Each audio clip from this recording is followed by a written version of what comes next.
Então, começando aqui mais um vídeo, a gente vai dando sequência à nossa série.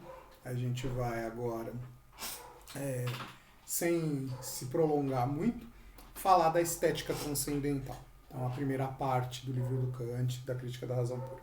Então, no livro da semana, nos vídeos da semana passada, foi lançado no começo dessa semana, a gente falou, fiz uma fala geral, né? O segundo, já entrando nas temáticas trabalhadas na introdução ou nas introduções e nos prefácios. Agora a gente começa a primeira parte, a estética transcendental. Então, só retomando um pouco o que eu tinha dito no vídeo passado. A ideia de transcendental no Kant, ele está buscando as condições que são pré-existentes, as condições a priori, que possibilitam o conhecimento. No caso da estética transcendental, está ligado diretamente aos sentidos, à experiência, à empiria. Lembram lá, tem um vídeo meu aqui, inclusive, que eu já fiz essa distinção. Aquele vídeo que eu falo sobre a questão estética. Vou deixar o link aqui em cima, no card. Estética, aisfesis, está ligado aos sentidos, à sensação, né? Então, a estética transcendental nada mais é do que a parte da estrutura do pensamento kantiano que vai falar das condições a priori para a sensibilidade, para a experiência.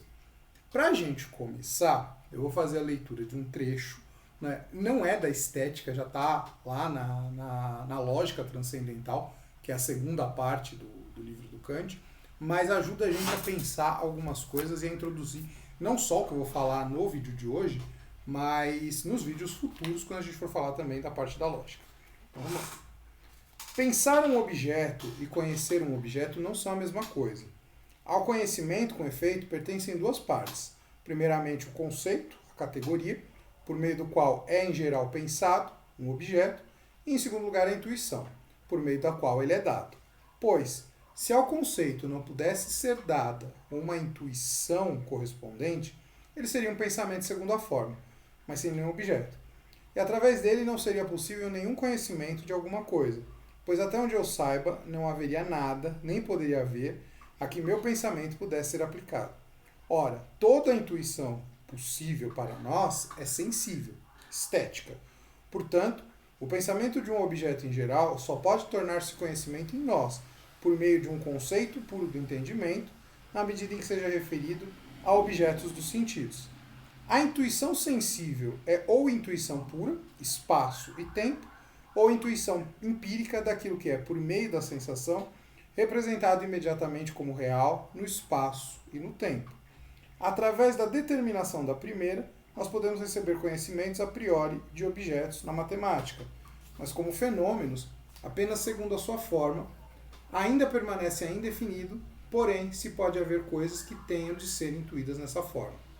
Consequentemente, nenhum conceito matemático é um conhecimento por si mesmo, a não ser que se pressuponha que há coisas que nós só podemos representar em conformidade com a forma daquela intuição sensível pura. Coisas no espaço e no tempo só são dadas, porém, na medida em que sejam percepções, representações acompanhadas de sensação, portanto, por meio de uma representação empírica. Consequentemente, os conceitos puros do entendimento só fornecem conhecimento, mesmo quando aplicados a intuições a priori, como na matemática, na medida em que estas, portanto, também os conceitos do entendimento, por meio delas, possam ser aplicados a intuições empíricas. Eu vou parar por aqui, o parágrafo ainda continua, mas ele vai ficar falando muito sobre essa questão de intuição. Aqui, para mim, o que é mais importante? Bom, o Kant já começa ali nesse trecho, como eu disse, na lógica transcendental, na parte que eu vou falar mais para frente, mas ajuda a gente porque ele faz meio que uma retomada do que ele tinha falado até aí. O Kant ele faz uma distinção, primeiro, entre o que é pensar e conhecer. Pensar está relacionado ao entendimento, que é a segunda faculdade aí da estrutura cognitiva. O conhecer está relacionado à sensibilidade. Né? Claro que na sensibilidade relacionada com o entendimento, porque, de acordo com Kant, a sensibilidade ela é muito imediata, né? É uma parte que a gente vai deixar um pouco mais claro nos próximos vídeos. Mas, já lembrando que eu também falei isso em vídeos anteriores, em um dos shorts aí que eu coloquei, vou também deixar o link aqui na descrição não, aqui no card, tem uma parte no pensamento, o pensamento kantiano, ele praticamente divide a nossa estrutura cognitiva em 3 grandes partes: a sensibilidade, Sinnlichkeit, passa para o entendimento, a Verstand, e depois a razão, a Vernunft. Então são esses 3 pontos aí que formam a nossa capacidade cognitiva. Claro que elas são ligadas, a imaginação meio que faz a ligação entre a sensibilidade e o entendimento, enfim. Mas, basicamente, então, a gente vai falar nesse primeiro vídeo, né, já falando propriamente da obra, da primeira parte do livro, da primeira parte do conhecimento, que é a estética, a nossa capacidade de conhecer a realidade a partir dos 5 sentidos. E aí o Kant vai colocar pra gente que a estética transcendental, é a ciência de todos os princípios da sensibilidade a priori, ele fala de 2 formas puras de sensibilidade, as intuições puras. Então Kant ele fala que o conhecimento sensível ele se dá através de intuições. E aí ele vai dividir as intuições em 2 tipos, as intuições puras e as intuições empíricas. As intuições empíricas é o que vem da experiência, é o que eu absorvo a partir dos 5 sentidos. Mas as intuições puras são as condições a priori que me permitem o conhecimento. Quais são elas? Espaço e tempo. De acordo com Kant, espaço e tempo são condições a priori que já existem na nossa mente, que elas não são deduzidas a partir da experiência, mas sim que elas já existem na nossa mente, permitem a gente enquadrar toda a experiência. E é sempre muito interessante, porque a primeira vez que eu li a Crítica da Razão Pura, eu estava na faculdade, mas eu peguei para ler, eu não tinha lido nada de Kant, eu não sabia o que Kant dizia, foi a primeira obra que eu catei para ler, por isso para mim acho que faz tanto sentido, acabou se tornando uma obra tão marcante. O Kant, quando ele fala dessa definição de espaço e tempo como 2 categorias que não são fruto da experiência, mas que elas já existem na nossa mente a priori, para mim faz muito sentido isso. Para mim faz muito sentido. Porque eu já disse isso em outros vídeos, acredito que eu já disse isso em outros vídeos quando eu falei lá da introdução do pensamento kantiano, logo no começo, quando eu comecei a fazer os vídeos. Espaço. O Kant não é nada. Espaço é o conceito a priori na nossa mente, a condição a priori, que nos permite localizar as coisas na realidade. O espaço, de acordo com Kant, é o sentido externo. Então, ou seja, o que eu tenho de experiência na realidade são as coisas. Uma ao lado, uma na frente, outra atrás, enfim, em cima, abaixo. A relação de espacial, né, a relação entre as coisas, é algo que é formado na nossa mente. Da mesma forma, a questão do tempo. O tempo não é uma experiência que eu tenho. O que eu tenho é a experiência da sucessão dos eventos. Aliás, eu já citei esse exemplo e eu volto a dizer, vou usar o mesmo exemplo.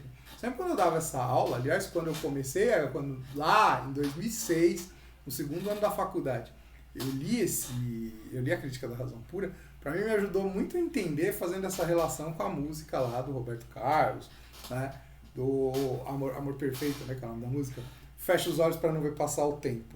Kantianamente falando, isso não tem sentido nenhum. Né? Kantianamente falando, eu fecho os olhos para não ver a sucessão dos eventos. O tempo eu não vejo com o olho fechado, com o olho aberto, porque o tempo em si não existe.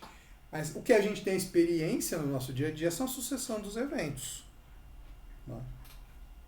Acontece tal coisa, depois vem outra, tal coisa aconteceu antes, tal. E aí a gente vai organizando-as no tempo. E é muito interessante porque a questão do tempo ele tem uma importância maior até do que o espaço, vou falar isso, porque o tempo ele vai estar muito associado também à relação, depois quando Kant vai falar no entendimento, da ideia de causa, que é uma das principais, né, o conceito puro a priori do entendimento de causa, que é meio que um dos principais, se a gente para pensar dentro de toda a estrutura do pensamento kantiano. Mas vamos lá. Então, as duas estruturas, espaço e tempo. A intuição pura é diferente do conceito. Intuição pura não tem correspondente na realidade. Então, o espaço e o tempo não tem correspondente na realidade. Conceito tem correspondente, é retirado da realidade. Espaço e tempo não existem em si, apenas como condições de captação da realidade empírica, material, sensível. Então, aqui meio que um resumo do que eu falei até agora. Então, para o Kant, espaço e tempo não existem em si. São condições a priori da nossa mente, para que a gente consiga enquadrar a experiência. Tudo que é experienciável vai ser enquadrado no espaço e no tempo. Vamos lá. Contraposição a Aristóteles. Então, isso daqui também é uma coisa que eu já disse no vídeo anterior. O Kant, quando ele coloca para a gente as categorias, quando ele coloca as condições a priori, ele está fazendo a revolução copernicana. Então, é a mudança do foco. O foco não é mais o objeto, o foco é o conhecedor. Não é o objeto a ser conhecido, é o conhecedor. Então, Kant ele vai fazer muitas vezes essa inversão de tirar características, que eram as categorias que Aristóteles colocava, no objeto e vai colocá-las no sujeito conhecedor. Então, espaço e tempo eram duas categorias pensadas por Aristóteles. O Kant vai fazer a inversão, vai falar, não, essas categorias não estão no objeto, estão no sujeito. Então, o sujeito cognoscente, o sujeito conhecedor, é quem tem em si o espaço e o tempo como condições. Então, para o Kant, isso aqui está muito relacionado à questão da Revolução Copernicana.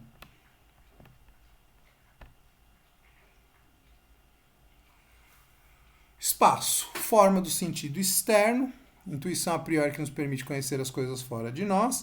Tempo, forma do sentido interno. Aqui toma um pouco aquilo que eu estava falando. Então Kant ele vai fazer essa distinção de que o espaço está relacionado ao sentido externo, ao como a gente se relaciona, né, essa relação da mente ao construir a experiência para se relacionar com o mundo externo. O tempo está relacionado ao interno. Por isso que o tempo é quase que uma chave é um elo que liga a sensibilidade ao entendimento. Ou para a gente ser mais rigoroso aí na questão do Kant, a sensibilidade à imaginação, que vai ser o que vai ligar ao entendimento. Então, ou seja, para o Kant, o tempo tem uma importância muito grande. Então, também vou aproveitar, já para falar aqui de tempo e tal, fazer a leitura de um trecho. É importante a gente fazer essas leituras para a gente poder ir se apropriando da obra. Então, vamos lá. Elucidação. É finalzinho da estética transcendental. Contra essa teoria, que concede realidade empírica ao tempo, mas lhe recusa a absoluta e a transcendental, percebi em muitos homens de discernimento uma objeção tão uníssona que sou levado a deduzir que ela deve ocorrer naturalmente a todo leitor não habituado a estas considerações. Segundo tal objeção, as modificações são reais. Isso seria provado pela mudança de nossas próprias representações. Mesmo que se quisesse negar todos os fenômenos externos juntamente com suas modificações. Como, no entanto, as modificações só são possíveis no tempo, o tempo é, por conseguinte, algo real. A resposta não apresenta qualquer dificuldade. Eu concedo todo o argumento. O tempo é certamente algo real a saber, a forma real de nossa intuição interna. Ele tem, portanto, realidade subjetiva em relação à experiência interna, ou seja, eu tenho realmente a representação do tempo e nelas minhas determinações. Ela deve realmente ser vista, portanto, não como objeto, mas como modo de representar a mim mesmo como objeto. Se eu mesmo, contudo, ou um outro ser, pudesse intuir a mim mesmo sem essa condição da sensibilidade, então as mesmas determinações que nos representamos agora como modificações forneceriam um conhecimento no qual não apareceria de modo algum a representação do tempo, nem, portanto, a da modificação. A sua realidade empírica permanece, portanto, como condição de todas as nossas experiências. Só não se pode, segundo o acima exposto, admitir a sua realidade absoluta. Ele não é nada mais do que a forma da nossa intuição interna. Caso se retire a ele a condição particular de nossa sensibilidade, então também o conceito de tempo desaparece, e este não é inerente aos objetos mesmo, mas apenas ao sujeito que os intui. Então, o Kant ele vai dizer, né, em outras palavras, que se eu tiro o objeto, não sobra espaço e tempo. Se eu tiro tudo do objeto, não vai sobrar espaço, não vai sobrar tempo, porque não são seres reais, não são entes reais ou não são ideias calcadas na realidade material. São ideias calcadas aliás, não são ideias calcadas em nada. São ideias que calcam, né? Porque são ideias que dão a base para a construção do conhecimento, para enquadramento do conhecimento. No Kant, a gente sempre vai perceber essa interação entre o que vem da experiência, mas o que é admitido na nossa mente. É isso que vai dar base ao chamado idealismo transcendental, idealismo kantiano, idealismo crítico. É diferente do idealismo platônico. Lembrando, o Kant está querendo fazer uma distinção e uma síntese entre racionalismo e empirismo, ou entre a ideia do conhecimento inato e do conhecimento adquirido. Né? Ele vai dizer que nem tudo é inato, nem tudo é adquirido. O conhecimento adquirido, por sinal, que vem da experiência, o Kant vai dizer que é muito limitado. Até porque ele vai colocar muita coisa na mente. A mente ela dá toda a estrutura para a gente poder conhecer. E aí os primeiros pontos que o Kant coloca como estruturas a priori do conhecimento são o espaço e o tempo. Espaço mais limitado, então como eu tinha dito, porque ele é externo, o tempo é mais abrangente, condição formal a priori de todos os fenômenos em geral. Foi o que eu acabei de ler. Para a gente terminar, este não vai ser um vídeo muito curto, porque eu não tenho muito o que falar, até porque também eu já disse esse tema em outros vídeos aqui do canal, mas para a gente terminar, deixa eu voltar a câmera aqui, para a gente terminar, eu vou ler um trecho, tá ali no slide, eu vou compartilhar com vocês, vou ler um trecho da definição de espaço e tempo, que está nesse livro, o Dicionário Kant, né, é uma edição da Zaha. Eles têm várias edições de vários filósofos, né? Tem uma edição de vários filósofos, né? Eu só tenho do Kant, às vezes tem do Hegel, tem do Heidegger. É uma coleção meio que fora de linha. É meio difícil de achar. Eu mesmo, esse do Kant, eu demorei muito para achar. Né? Já tenho ele mais de 10 anos, mas é um livro que eu demorei muito para achar, porque você não acha. Eu não sei se hoje tá mais fácil, mas quando eu comprei num sebo lá de Manaus, se eu não me engano. Enfim, né? Curiosidades aqui. Mas ele vai ajudar a gente também nessa empreitada para a gente poder interpretar, entender, estudar essa obra. Então vamos lá. Tratados em conjunto, na seção 3 do DI. DI é uma obra, deixa eu ver como é que é o título, é uma obra kantiana da época pré-crítica dele. Deixa eu pegar aqui que eles apresentam o DI, dissertação inaugural sobre a forma e os princípios do mundo sensível e inteligível. Então é esse a obra. Espaço e tempo são tratados em conjunto na seção 3 do DI como os princípios da forma do mundo sensível. São os esquemas e condições de tudo o que é sensível no conhecimento humano e constituem o elemento forma da sensibilidade. Kant sustenta que são intuições puras. Intuições na medida em que coordenam objetos dos sentidos, mas os subsumem à maneira dos conceitos. E puras na medida em que estão pressupostas nas sensações das coisas e não podem, portanto, ser abstraídas de sensações exteriores.